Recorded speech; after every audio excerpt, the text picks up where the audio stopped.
Right, it was same script, different cast, as all counties in Nyanza have registered a huge drop in revenue collection in the first quarter of the current financial year as compared to the defunct local authorities.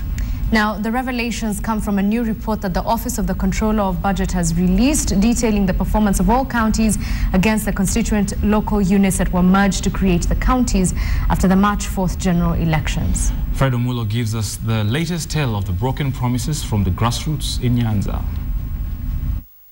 Kisumu County has seen a 40% drop in revenues collected through its various former councils, with only 100 million flowing in from local sources over the last quarter compared to 180 million over the same period in 2012, when the local authorities used to exist. When the former defunct councils of Kisumu County were collecting 300 million, the rates were so low. In the finance bill, we passed almost double the rates which the former defunct councils were collecting, and yet we are not even half of what we are collecting. This is a pure area of concern. In Kisumu, the problem arose immediately after the general election as former council staff developed fears over their job security, leading to a breakdown in collection of rates. Simultaneously, new officers seconded to the sub-counties were not fully equipped to handle the challenge of revenue collection. If you look at July 2012-2013, the councils were collecting 56 million compared to 39 million that the county government is collecting.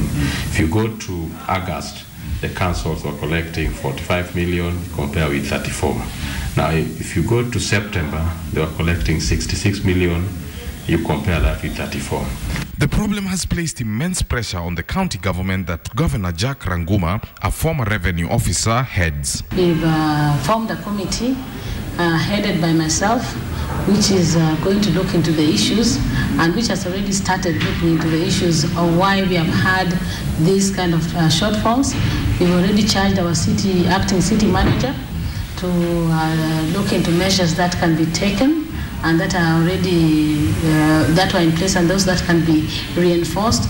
With a budget of 8 billion shillings, 5 billion of which comes from the central government and which is all consumed on recurrent expenditure, Kisumu faces the real possibility of missing out on development as a result of low revenue collection. You know, because of the evolution, there has been a lot of confusion in between some of who is supposed to collect what revenue on behalf of either the main government or actually the national government, or actually if that money revenue is supposed to now come to the county government. Other Nyanza counties that have a similar problem include Nyamira, that has raised 13 million against a target of 25 million, Siaya County that raised only 22 million against a target of 153 million, and Kisii that had no development expenditure because it had not finalized its procurement plans. From Kisumu City, I am Fred Omulo.